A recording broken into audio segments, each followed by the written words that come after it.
Okay, so we continue the class with the project management. Okay, the project management will be this week and the next week. Okay, check a little bit on this. Okay, right. Okay.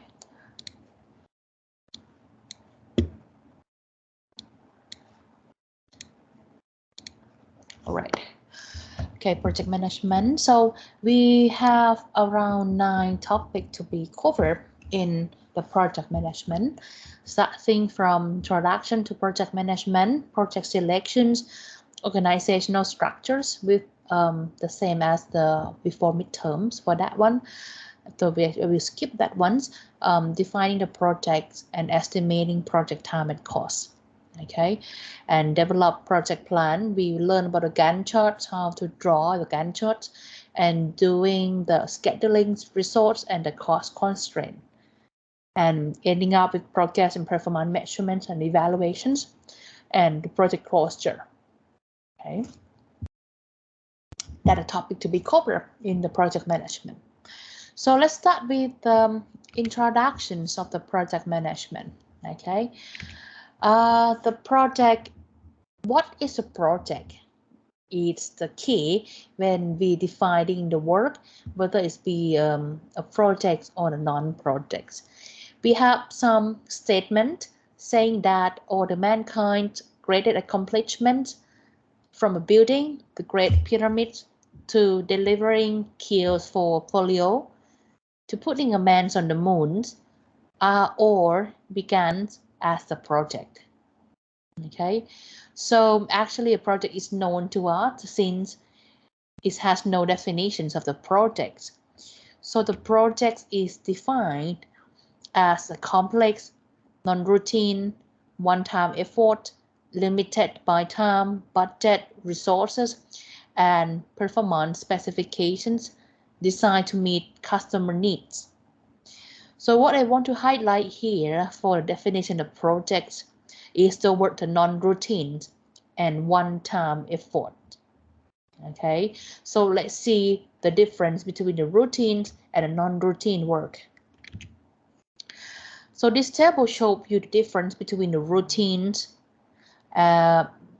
repetitive work, and the project or non-routine work. In everyday class, you have take notes of lectures. That is a routine work, right? But when you got assigned a term project or writing a term paper, that is a project based, right? A routine like daily entering sales receipt into the accounting ledger, or the projects are setting up a sales kiosk for professional accounting meeting. The routine is like responding to a supply chain request, or a project like developing a supply chain information system. Okay, a routine is as practicing scales on the piano, or the project writing a new piano piece. A routine manufactures of an Apple iPod, or projects like designing an iPod that's approximately 2-4-inch interface with PC and store 10,000 songs. Okay, the routines as attaching tagged on a manufactured product, or projects like wide tag project for GE and Walmart. Okay, you see some characteristic, right? So the major characteristic of the project, or what we call a project, is have to have an established or clearly defined an objective, okay, and have a defined lifespan with a clear beginning and end of the project. Or it be a major characteristic like it may require cross the organizational participations, or it's involved doing something never been done before, or it has specific time, cost, and performance requirement. Okay, so these kinds of projects may request a tools that we call a project management. So project management can provide people with powerful sets of tools that improve their ability to plan, implement and manage activity to accomplish specific organizational objective. And it is a result-oriented style management. So we will learn the tools that we use in the project management. And these kinds of tools are really important, especially in the nowadays that many companies try to focus on their core competency, and they outsource the other functions. So about the ability to outsource the other functions or the tasks that they don't want to do. So that's require a good project management in order to make everything flow in the same schedules or in the same orchestrated functions. Okay, especially real estate, I would say. The real estate office, many companies, they got very small office, but they got many kind of projects for the real estate building, in the creating the condominium and so on. That's all the project type. So the key resource of staff that the companies have to hire is the project manager. Okay, so according to the projects, okay, so you see this project life cycle, and the y-axis here is the level of effort we put along the project, the level of effort, and the x-axis here is a time base, like starting to end. Okay, you will see that the project life cycle have around 4 states, right? Defining state, planning state, executing state, and closing state. Okay, so in defining state, okay, so it's involved goal specification, tasks, and responsibility. So defining specifications of the projects are defined, project objective are established, team are formed, and major responsibility are assigned. That is the job that we have to do in defining state in project life cycle. Okay, so for the planning, we start to see schedules, budget, resources, risks, and staffing. Of course, the level of the effort in the plannings are increased, and plans are developed to determine what the projects will involve, when it will be scheduled, whom it will benefit, and what quality level should be maintained, and what the budget will be. That is in the planning phase. Okay, so next to the executing is the most effort, highest effort level in the periods of projects, right? So it involves status report, changes, quality, and forecast. In executing here, a major portions of the project work take place, both physical and mental. The physical product is produced, like a bridge, a building, a report, a software program. Time, cost, specification measures are used to control. Is the project on budget, on schedule, and meeting specifications that we set? What revision changes are necessary? That is a job that we do during the executing phase. Okay, and the closing. Reaching until the closing phase is include 3 activities basically, like delivering product to customer, redeploying project resource, and the post-project review. So basically, closing dealing with trained customer when they receive the stuff or the things that we create for them, transfer documents, release the resource in the team for other work, and evaluations for the projects that we just finished, and keep the lesson learned. This is for the KM, the knowledge management. Okay, this is a project life cycle. So with nowadays, there are some force or some factors that we would say that leading to the increased use of a project management. Okay, I got my friends that be big roles in the project management in US, contributing to the Walmart, working for many constructions company in the US as well. So it's another career path if some of you want to involve to that one. Okay, so they got some certifications. If some of you want to participate in the job roles as a project manager, so you have to got certificates that we call the PMA. So you can search more for that. It's an international certified that you could be a good project manager. Okay, you can apply for that. It's an online class, I think, and it's got some place for you to take the exam to get certified. Okay, so some factors leading to the increased use of project management, like nowadays, more compressions of the project life cycle, like time to market for new product with the shorter life cycle.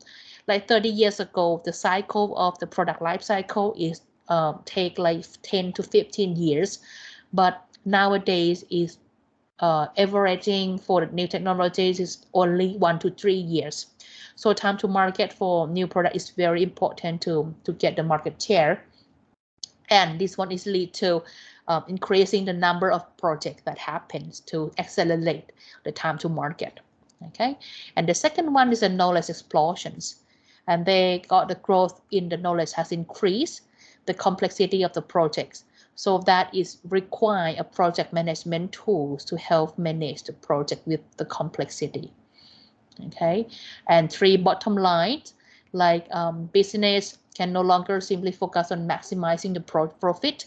They must focus on environment and the society tools, so that that increase the complexity of how we do the things. So that is required project management to help solve in systematic ways in managing the project well. Okay, and the corporate downsizing is another reason. That's why we require project management, as explained. Like downsizing and sticking with core competency have become necessary for survival for many firms. So project management replacing middle managers as a way to ensure things can be done and involving with the outsourcing company. And increase customer focus. So focus on more customer satisfactions and using project management to ensure that everything is on time and customized to the customer want. So project management can help in that way. And small projects represent the big problems. Like small projects always have a problem, even though they represent a little impact. But however, organization hold more than 100 projects at the same time, so it soon end up with a large sum of money that they have to pay. So the project management will help the organization manage better and make sure that everything is on schedules and on time with the budgets that they provide. Okay, so this is a factor leading to the increasing using the tools that of the project management, okay, to be more systematic way. Okay, so that is about the projects. So let's see some project selections. Okay, so now the second topic. So if you be a top management or you are a person to have authority to make a decision of your company in choosing to investing in projects or not investing in projects. So you have to understand the method and the process of project selections. So the contents of project selection, we will see the classification of the projects, some selection criteria, whether we be financial criteria or a non-financial criteria, and applying selection model. Okay, so the first step, you have to be able to classify the projects on hand. Okay, there are 3 different kinds of projects in organizations. That is compliance projects, or what we call must-do project. That should be is need to meet some regulatory condition like the COVID-19 situations. There are many compliance projects that we have to do exactly and currently. And the second one is strategic projects. It's a project that support organization in long-run missions. Okay, and the third one is operational projects that support current operations. Okay, so that's the 3 groups of the projects that you have to consider separately and provide a budget for each of one. Okay, so then selections criteria, as I mentioned, when we're selecting the projects, we have basically 2 approach.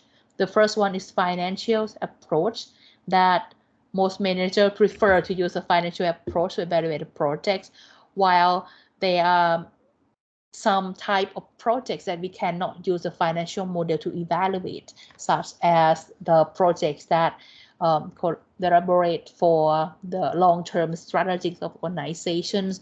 That kinds of projects may need some other type of the model to evaluate, like the strategic importance to the firm, the values of the projects to the sustainability of the firm, something like that. Okay, so let's see the first model, that is the financial model.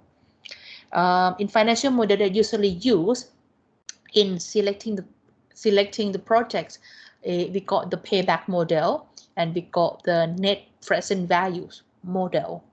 Okay, starting with the selection criteria with the payback model. The concept of the payback model is about to measuring the time it will take to recover the project investment. So it's the simplest method and widely most used model. It's easily calculated, like we calculate by the payback equal to the estimate project cost, that investment that you have to put in that project, divided by the annual saving. Okay, and then it's returned back for you for the years that it will be recover your investment. Okay, like if you invest that 50,000 for the investment project, but it will keep you saving from the annual saving for 25,000 every year, let's say. So you can calculate that one to see how long for the payback periods of that project. For example, give you some example. Okay, so calculate the payback periods of this project. For the project A has an initial investment of $700,000 and projected cash inflow of $225,000 for 5 years. Okay, so if we got these conditions of project A, we can easily calculate the payback period by 700,000 for investment divided for the cash inflow for 5 years is 225,000, and then we got 3.11, and we see that whether okay 3.11 comparing to the 5 year, so that is okay, is benefit. Okay, the project B has an initial investment of 400,000 and projected cash inflow 110 for 5 years. Then you divide it, and okay, this will take recover the investment only 3.64. Okay, years. This is how we see the payback periods of the projects, comparing for the cash inflow, the years of cash inflow. Okay.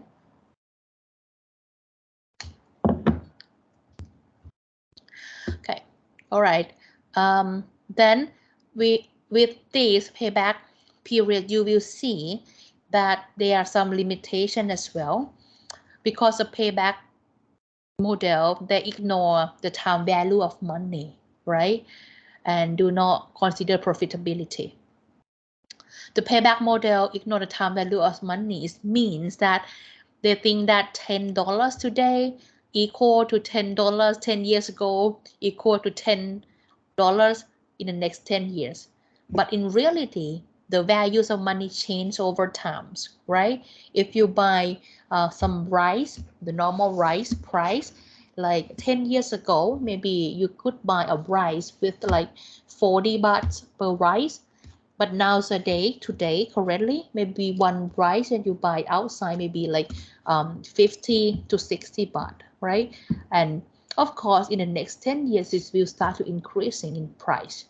That is the time values of money that change over time. Okay, so another model that take times values of money incorporate into the model is a model that we call the net present values. Okay, net present value or NPV model.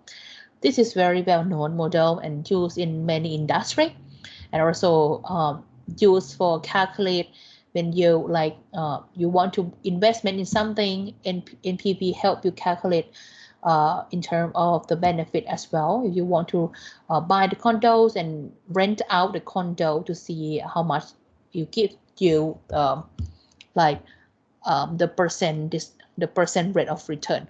Okay, so this one use management minimum design rate of return or discount rate of what we call that the rate of return incorporate the time values of money together with the percent of the benefits that you will gain from this one. Okay, so that to compute the present values of on a cash inflow. So if you can calculate this one for the total of the project and you got the positive values of NPV, so it means that the project meet minimum design rate of return and is eligible for further considerations. But if you calculate the NPV and it return you with a negative value, then you reject the project. Okay. So by basically what we calculate the model, project NPV calculate equal to investment at the time period 0 is currently I0 initial investment plus the summations of the inflow in every period of time. Okay, it's F is inflow money at periods of time T divided by 1 plus K, where K is the rate of return. If you say that, okay, I will accept if this project can return to us 10% every years, 10% every years, okay? So the K will be 0.1, okay, with that 10% every years, and this powered by the T, the time period T, okay? And then this will give you the project net present values of the projects. Okay, so example. This is example. If we invest for this project, so when we make investment, the values will be negative terms, right? Because we pay it out and we get the money in, this will be shown as at the positive terms. So you pay about for investment at the time 0 is currently, okay, in this year 0, 10,000 for investment. And for the first year, you will get return cash inflow for 7,500, and then second years we get 8,000,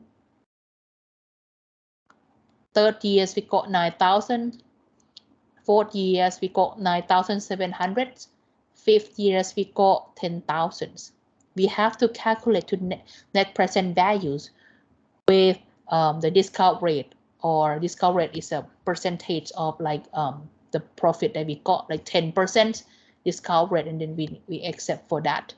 Okay, so year 0 is now, it calculates 10,000, discount rate is 1 because it's currently present values here now.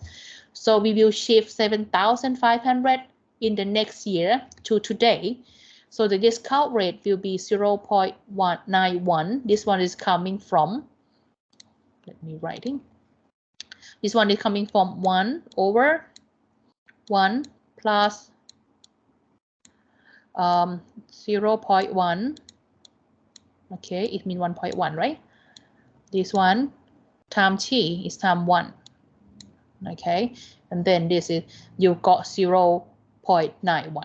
Okay, and then this number you multiply with the F, the future values of 7,500, and then it's returned to be, okay, the money you will get in the next years, if we calculate that back to today, its value only 6,818 here. This is present value of this amount of money. So the second years, we got inflow of 8,000. We have to shift that 8,000 back to today with 10% discount rate. Okay, so this be the same. So it's be 1 over 1.1, right? Square, right? T time T, the second. And this multiply with the 8,000, and then we got the present values. Okay, we do this all the way until we got the present values or the outflow and inflow money maybe in some case you may have to pay for maintenance, or somehow you have to calculate that back to be present value as well. And then you sum up the present values. If it's returned you with the positive values, it means that this meet your minimum requirement of 10% benefit from this project. Okay, but if suddenly you calculate with this one, and then it gives you negative term, it cannot be, it means that this project cannot meet your minimum requirement of 10% benefit from the project. Okay, this is what the NPV means. Okay, so some exercise. Okay, I will give you short terms in calculate these project A and project B NPV. Okay, so if you finish, text the answer in the meeting chat, and so that I know that you could do this. Okay, so I recommend you to write it in this systematic way, and especially in the exam. Okay, so that if you got some wrong calculation at some point, I still give you some score. But if you give me only the answer number, so and this is wrong, it means 0 for that one. Okay, yeah, let's try to calculate, and if you got the answer, put in the chat. I give you 5 minutes for this, and then I will move on.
Okay, all right. So you think you finished already?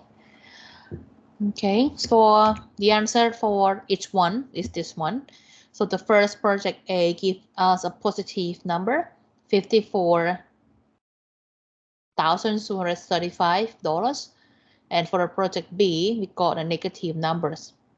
You will see that this is mean that this project cannot meet the requirement of discount rate of 15% or meet the discount rate 15% that we expected returns from the projects for in the futures. Okay, so besides from the financial model, we have some non-financial model as well.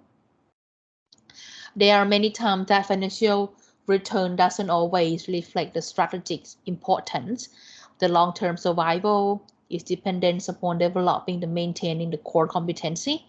So there are some non-financial strategic criteria such as to capture the larger market share, to make it difficult for competitors to enter the market, to develop an enabler products, which by its introductions will increase sales in more profitable products, to develop the core technologies that will be used in next generation's products, to reduce dependency on unreliable suppliers, to prevent government interventions, regulations, to restore corporate image or enhance brand recognitions.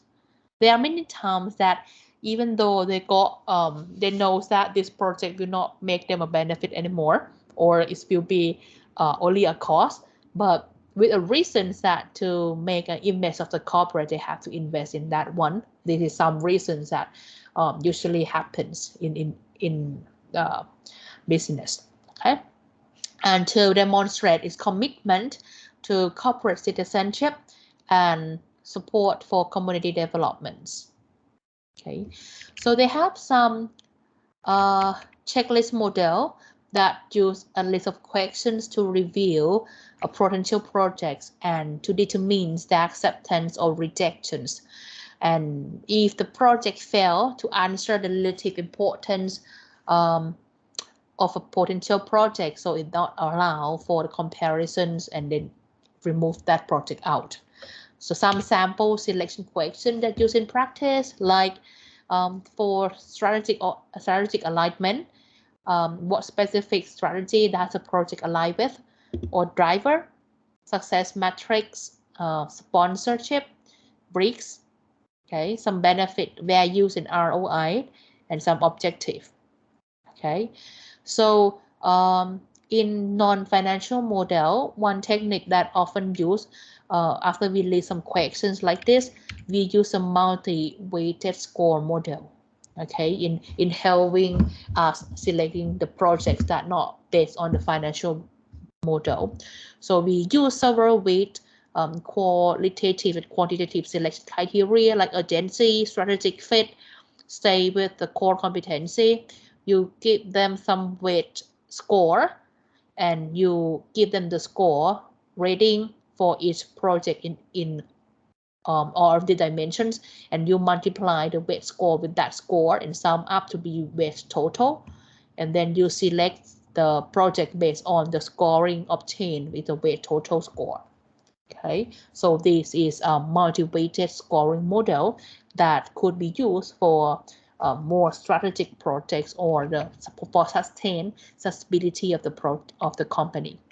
Okay, so in applying selection model, like we do project classification so that we can separate that more easily, like must-do project, operation may be considered more in terms of like financial model. For the strategic projects, often be a non-financial model in selections methods. Okay, and we got the selection model like financial one, payback periods, and the net present values, and also some non-financial one like weight scoring model. And we should get some solicitations of the project proposal, and then we're ranking the proposal and do select the project.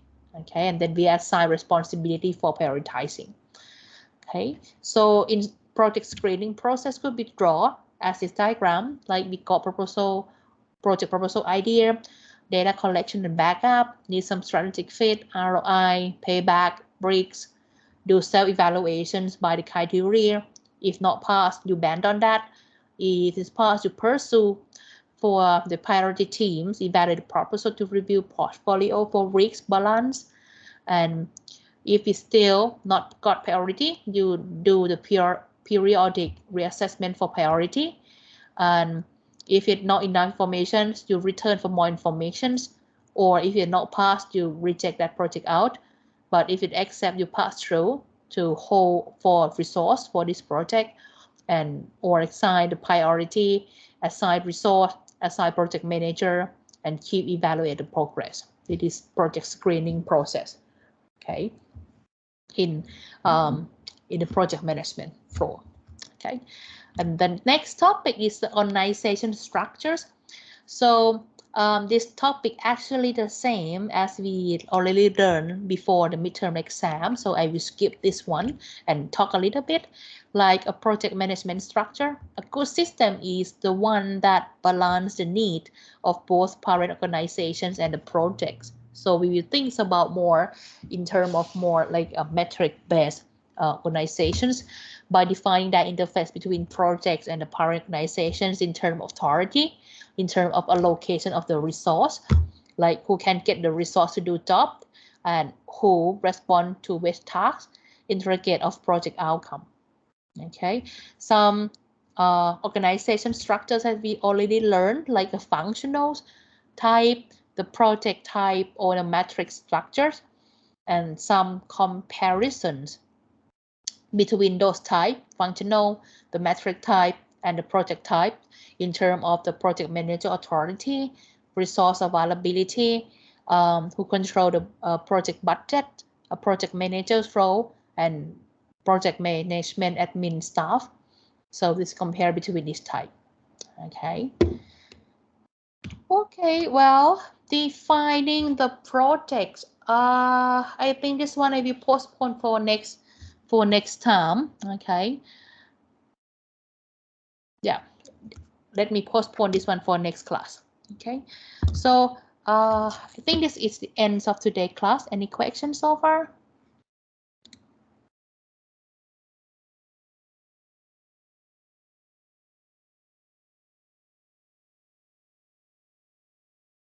Okay, so if no questions, so thank you very much. And yeah, I will finish the midterm scoring today and announce by today. Okay, in my course view. Okay. Bye, see you next week.